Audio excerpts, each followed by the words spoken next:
What's up, everybody? Welcome back to K's Garage. So in this episode, we're in the E70 X5M.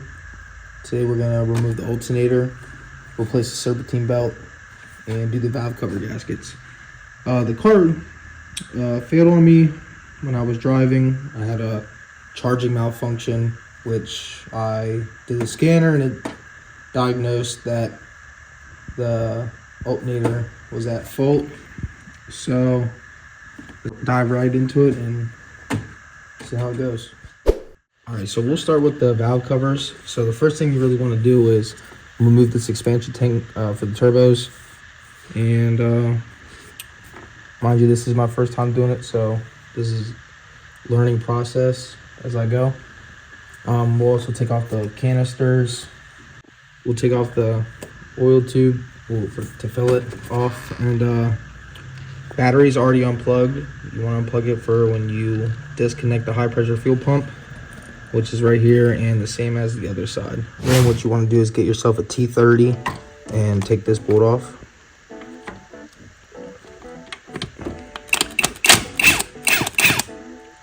Mind you, when you take this out, cover that hole up, especially with the turbos as well, which I will do, and make sure nothing gets in it so you don't have engine failure or any kind of issues.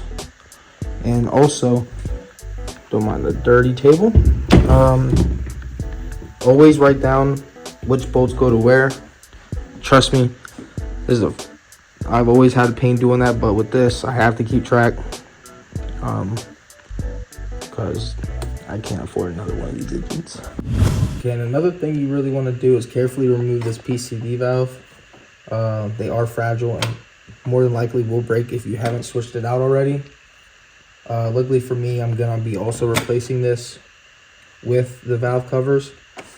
But yeah, take that off and then carefully unbolt this bracket.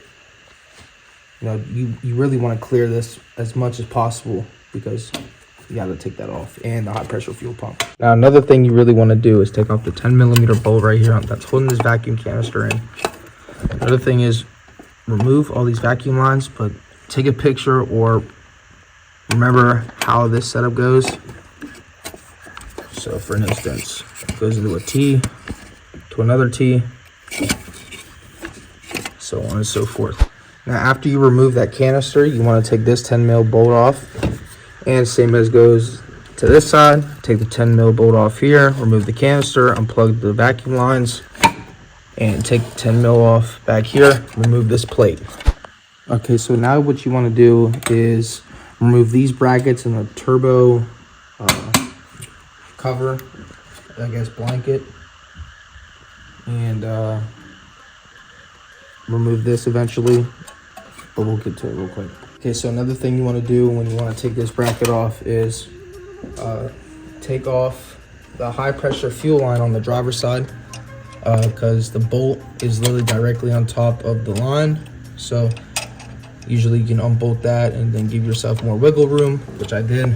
And then after you get that off, there's going to be two T30 bits still right here you got to take off. Kind of easier just to take it apart. And another thing is there's also another T30 in the back right here, which you want to take off to get this bracket off to expose it more.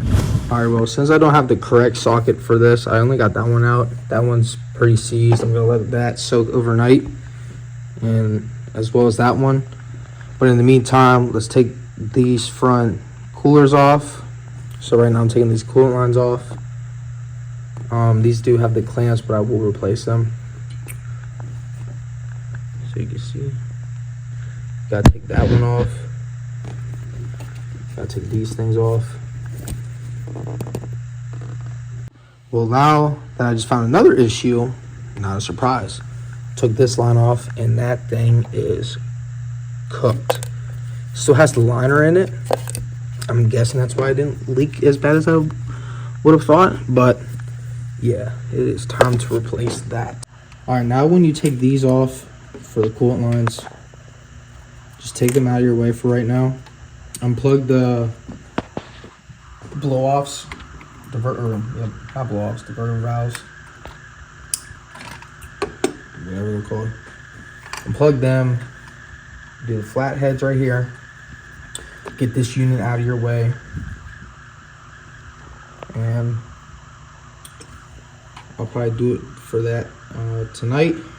And then tomorrow I will focus on taking these coolers off, getting the alternator out, and then hopefully going to get the right tool for that bolt that's back there. And I will see you guys tomorrow. So guys, it is the next day. Now, while I ordered those sockets for that, we're gonna tear the intercoolers off because they need to obviously come out for the belt and then the alternator and then also the thermostat. I figured out to do is take these coolant lines off, take this, I don't know what this is, maybe for like the boost pressure, maybe boost solenoid, maybe, I'm pretty sure. Unplug this lower coolant line. As you can tell, we have a leak, so that's another reason why I'm getting figured out. I don't know if I showed this in the last video, but that broke. I'm hoping that's the cause, and I'm wondering how bad the valley is. But yeah, let's get to it. Take these off, and what you want to take off are the bracket bolts, which is also a T30. Take this one. There should be one right here as well, and then should be one down there perhaps, or maybe I just need to unfasten the clamp, but also unplug these boost pressure solenoids. Yeah, that's what it would be. I'm guessing, like I said, I'm only learning as I go, but I'll cut the video and take these out and go from there. So we're back. We got the intercoolers out, which are right here. These are, if you have the stock clamps, then it'll probably be more difficult, but I guess this car's been worked on before.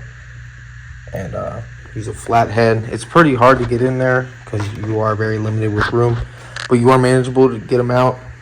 I did take out more than what I've recorded. So right now I'm trying to take off the wiring harness over the alternator, which is also disconnecting the coil packs, the injector wires, and then there's going to be a 10 mil right here that holds it down. And when you get to this point, I feel like it's probably the best option to probably take these off, which I should have probably taken these off earlier, just so I can clear up space and to get this out and going. I might have to disconnect this line, which is part of the PCV system, and then I realized I also need to disconnect this line that goes back to the firewall. There's a bracket back here to disconnect. But in the meantime, let me take that off and I'll get back right to it. Quick, another thing that I was also told on the forums with this block is that this little T-square in here is known for leaking, which they have an aluminum upgraded one, which I'll be most definitely doing. And that there's also a gasket for the oil return line housing under the turbo. So like I said, I'm going to be tearing this out, tearing the turbos out, and just pretty much refresh this whole thing. But yeah, let's get to it. So another thing I'm going to do real quick is grab an E10 and take these bolts out from the alternator.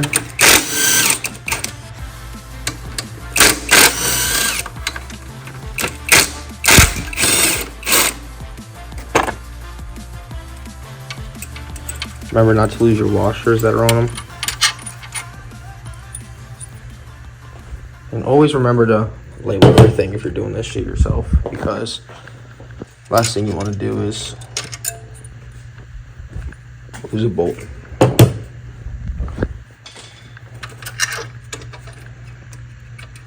Another thing, I don't know if I have mentioned in the last videos because it's been a couple days since I've recorded, is I'm going to change all the Vanoses, which I'm going to get those off of FCP Euro.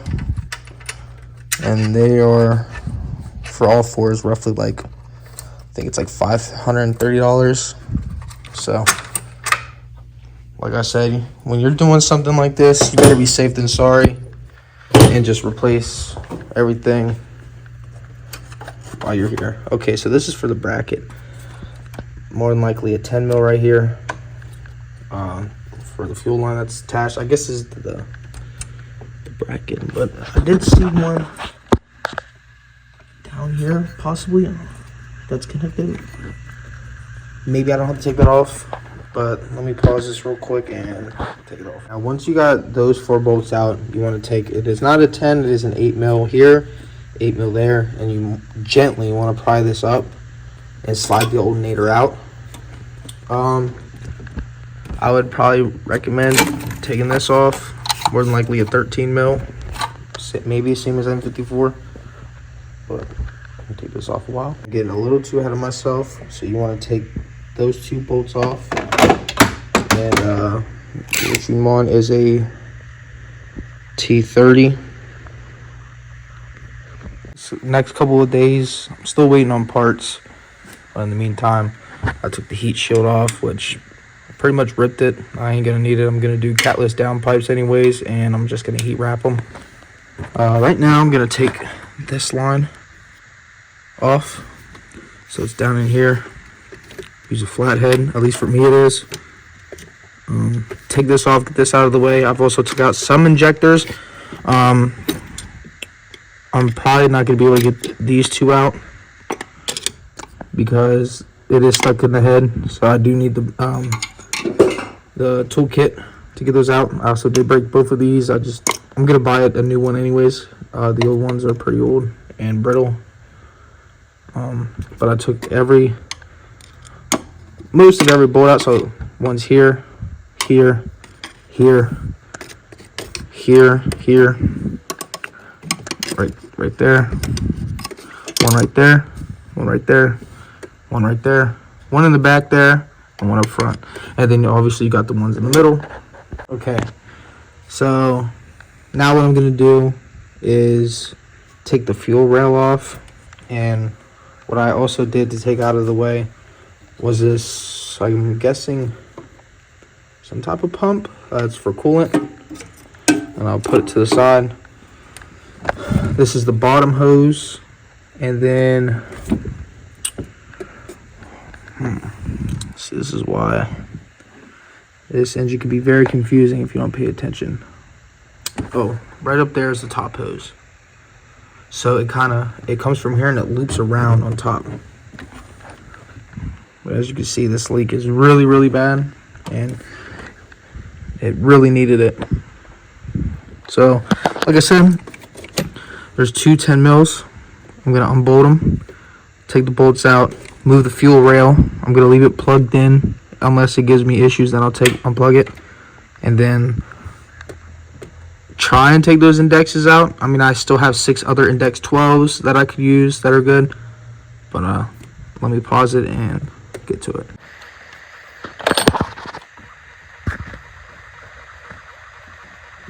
And we're back.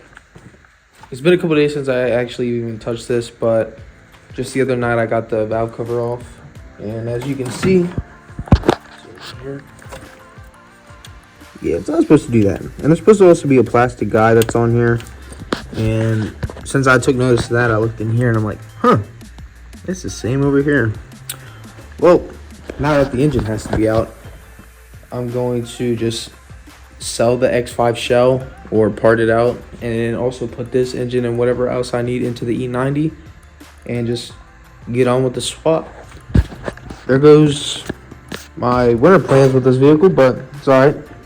Everything happens for a reason. And so what I'm going to do now is remove all the electric wiring and just pretty much get it ready for the drop out. I'm gonna just take the subframe and drop it. I'm gonna do it on the ground, so we're gonna see how difficult that is. I'm gonna get probably stacks of wood, jack the car up. It's gonna be insane, but I'll get it to work. But, yep, that is the update with this, and it's gonna be crazy. All right, so what I first want to do is take these covers off and get to the DME or ECM, whatever you guys call it. Just unplug it from there, try to fish it out, and just pretty much just put everything on top of it. I definitely want to cover that up and just get it ready, like I said, to be dropped and take off any hoses or any excessive stuff that I need to. All right, so now that we got the cowl off, or cowl, whatever it's called, I'm gonna now get into the DME box and disconnect all that, put it over here, and make sure I have nothing against the firewall that's connected. Take the ground off from the subframe down below and whatever else might be down there, and then jack the car up, etc. So there it is. Nice. I think in my next YouTube video I will show how I'm gonna do this and kind of record more. Till then, keep wrenching.